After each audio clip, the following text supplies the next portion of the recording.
Alright guys, had some initial trouble on the microphone for the first part of this video, but today we are going to be installing the metal Cloak overline fenders on this Jeep TJ. We're going to start with disconnecting the battery and removing it, removing the air box, as well as the front fuse box.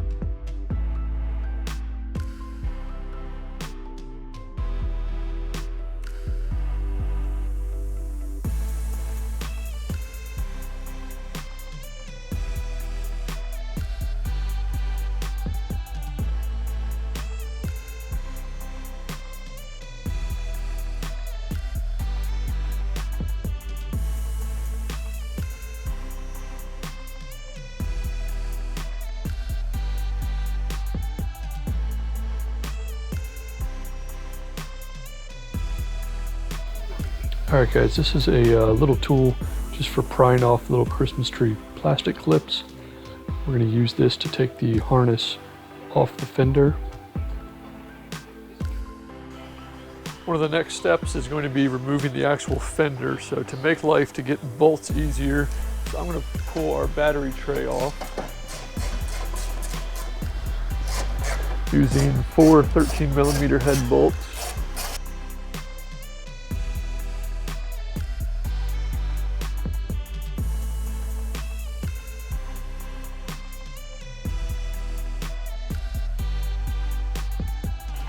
Then we've got a plug, you can see, that sits here on the battery tray.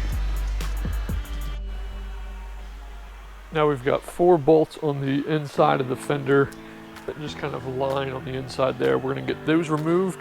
It looks like a 13mm head, and then we'll move on to the front of the fender. All right, one thing we found easier is to actually get underneath the vehicle to get your inside bolts. Now we're going to work on the 4 of the inner fender here.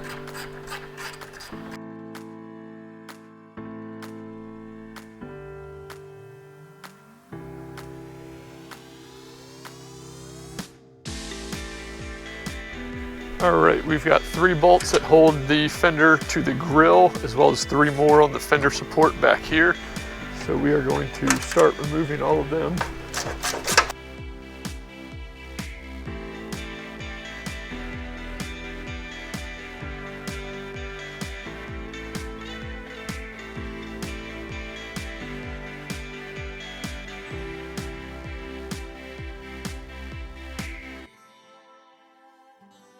I'm going to loosen our grill bolts. Now our fender should come free. Once you pull the fender off, we've got 4 more bolts here.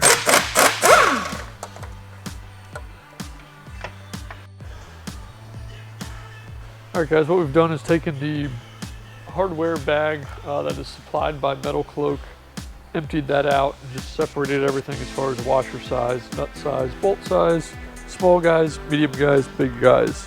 We've got our passenger side bracket. That's the one we're working on first.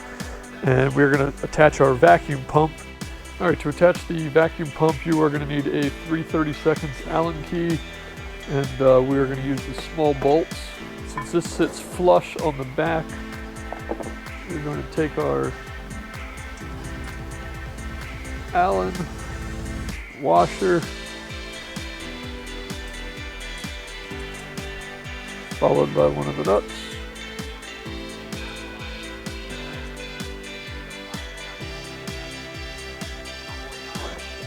Do the same on the opposite side.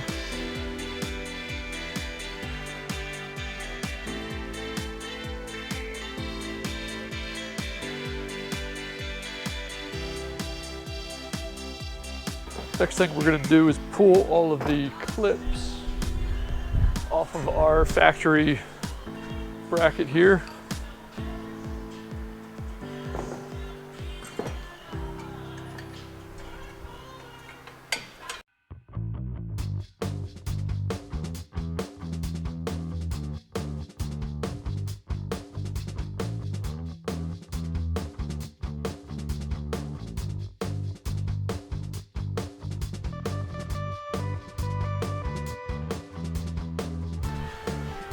All right, our battery tray is going to reinstall using factory hardware.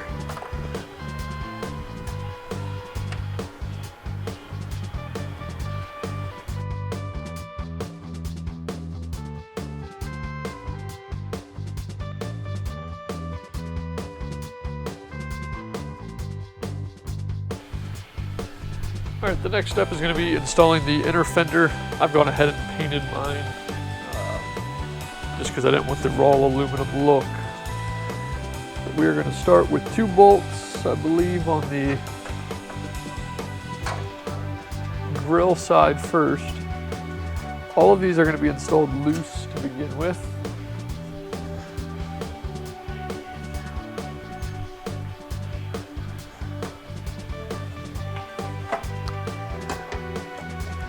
And then we can work our way to the battery bracket bolts here. All right, here's one part that is not particularly clear in the Metal Cloak instruction kits.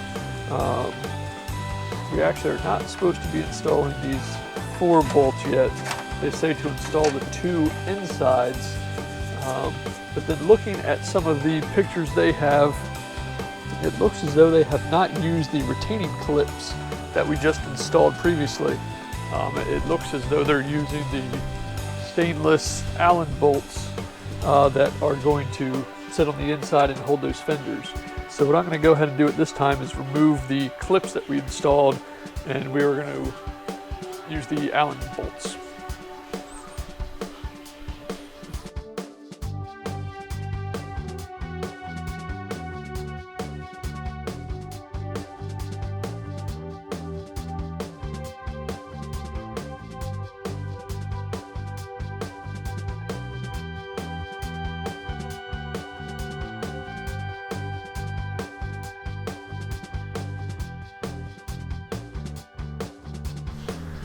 All right, so now we're going to mount the fender. The fender is going to mount underneath of the liner. So we're going to try to get that into the lip here.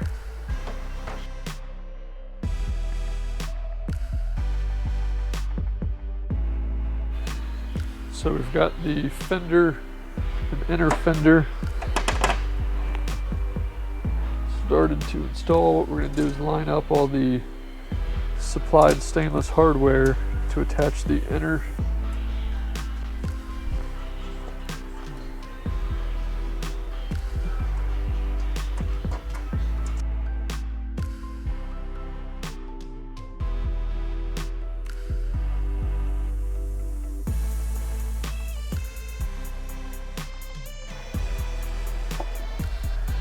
Tighten, we're just going to take a 7/16 wrench, a 5/32 Allen.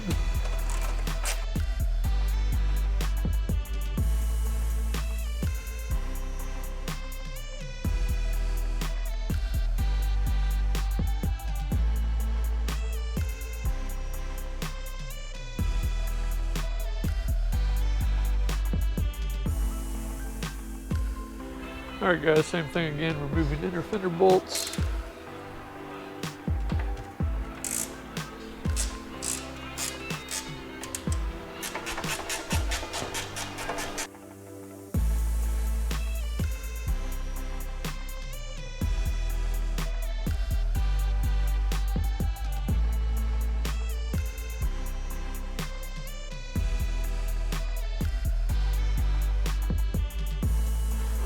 All right, now we're getting our bolts that are along the firewall. These are a bit more of a pain with all the wiring that we have here.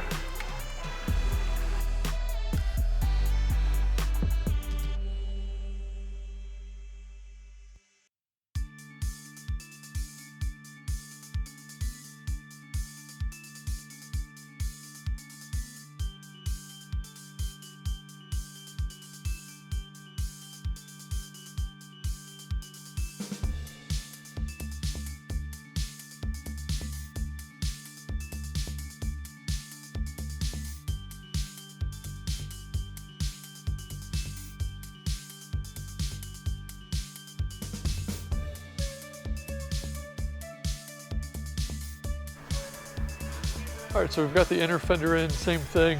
2 bolts on the front loosely, 2 bolts on the inside of the inner fender. Now we're gonna lay the main fender back in. Our factory hardware on the front of the inner fender, stainless on the back end, and then we're gonna use factory hardware to install the fender itself. The fender will install underneath of the inner fender.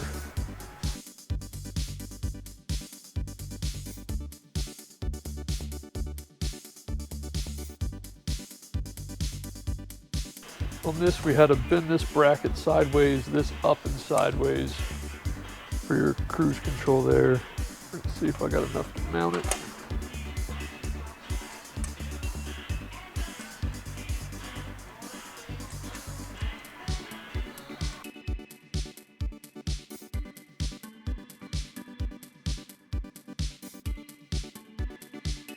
On the washer fluid reservoir, there is a plastic tab.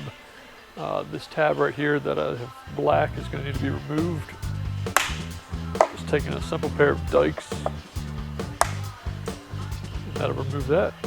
Now we can get it back on the Jeep. Alright, for the washer fluid reservoir, what I've done is I've taken our aluminum tab, pre-mounted that. I'm going to go ahead and connect our washer fluid lines. Just because that'll be a bit more of a pain here in a second.